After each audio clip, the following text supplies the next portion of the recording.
নমঃ পার্বতী পতে হর হর মহাদেব। আজকে আমি বৃহৎ শিব মহাপুরাণের দশম অধ্যায়ের শিবের বিবাহযাত্রা এবং শিবের রূপ দর্শনে মেনকার খেদ পাঠ করতে চলেছি। তোমরা সকলে চলে এসো শিব পুরাণের মধুর বাণী শ্রবণ করতে। আজকের শ্লোকটি হল হিরণ্য বাহবে তুভুবম শীতি কণ্ঠায়তে নমঃ ব্যাপকায় নমস্তভ্যম ব্যাপরূপায়তে নমঃ। শ্লোকটির অনুবাদ হল, সুতবর কহেন ইন্দ্রাদি দেবগণ হর সেবা অভিলাষী হইয়া তখন বিবাহ সামগ্রী যাহা প্রয়োজন হয় শিবের নিকটে পাঠালেন সমুদয়। অনন্তর দেবগণ নিজ বাহনেতে মন্দরেতে উপস্থিত হন হর্ষেতে। নন্দীশ্বর সর্বদেবে করি সম্ভাষণ পাদ্য অর্ঘ্য পূজিলেন করিয়া যতন। অনন্তর প্রত্যুত্থান করি পঞ্চানন অনুরাগে হরিকে করেন আলিঙ্গন। শ্রী ব্রহ্মাকে নমস্কার করেন তখন বাসবকে করিলেন যোগ্য সম্ভাষণ। আর সুরগণ পতি মহেশ্বর যোগ্য অভ্যর্থনা করিলেন অতঃপর। বীরভদ্র প্রমুখ পথ প্রমোদগণ যত শৈব পাশুপাদগণ হইল উপস্থিত। শঙ্করের জয়ধ্বনি করিয়া তখন যথাযোগ্য স্থানে তারা করিল আসন। তখন বিবাহবিধি সমাপ্ত করিতে মহেশ্বর চলিলেন মন্দর হইতে। তার সঙ্গে দেবগণ ও প্রমোদগণ কৈলাস পর্বতে সবে করেন গমন। গন্ধর্ব অপ্সরাগণ আসিয়া তথায় নৃত্য আর বাদ্য করি কৈলাস মাতায়। অনন্তর অদিতি ও সপ্তমাতৃগণ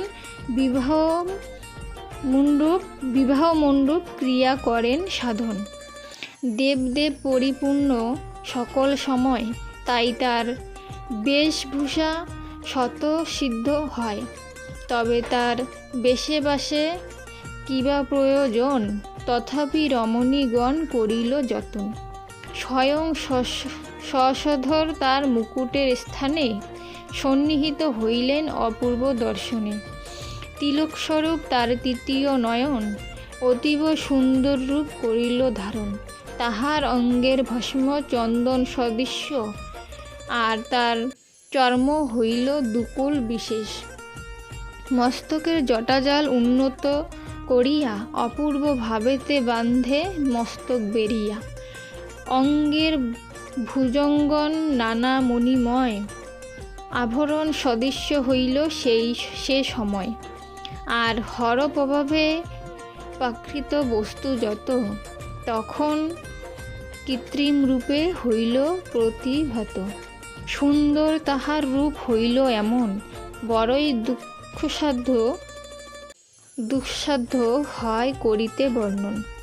এই রূপে বর বেশে সাজিয়া শঙ্কর গমন করিতে চড়ে বিষের উপর। দেবগণ নিজ নিজ দলবল শনে এক এক বহুরুচি চলে সেই ক্ষণে। অতীব সানন্দ চিত্রে দেব পঞ্চানন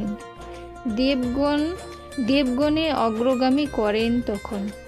তবে তারা বাদ্যকরগণের সহিত অগ্রসর হইয়া আনন্দিত। এদিকেতে হিমালয় লইয়া আত্মগণ যথাশাস্ত্র মণ্ডপাদি করেন রচন। বিচিত্র তরণ বহু হইল নির্মিত, নানা ধরনের ধ্বজা সুন্দর শোভিত। আপনার গৃহ অভ্যন্তরে গিরিবর রচিল বিবাহবেদী অতি মনোহর। চতুর্দিকে পরিসর মঞ্চ বিরচিল, বিবিধ বসন মণিরত্নে মণ্ডিল। সুবর্ণ রজত মণি সুকুতা প্রবাল, মঞ্চবৃষ্টি বিরচিল সুবর্ণের জাল। জল সিঞ্চনের ফলে নাশ হইল ধূলি, সুগন্ধ কুসুমে ধায় যত সব অলি। স্থানে স্থানে রাখেন বিচিত্র সিংহাসন, বিচিত্র উত্তম শয্যা, বিচিত্র বসন। বরযাত্রীদের তরে রত্ন সিংহাসন অতীব সুন্দরভাবে করেন স্থাপন। সমাপ্ত হইল যবে সব আয়োজন, অতি মনোরম হইল গিরির ভুবন।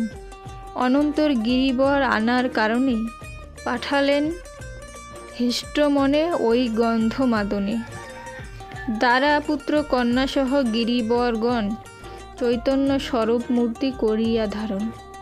নানা বস্ত্র অলঙ্কারে হইয়া সুশোভিত, হিমালয় গৃহে হর্ষে হইল উপনীত।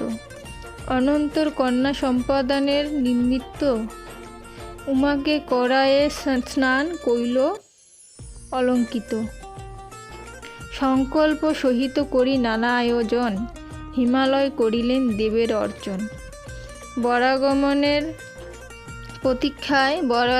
প্রতীক্ষায় অতঃপর গিরিরাজ হইলেন উদ্বিগ্ন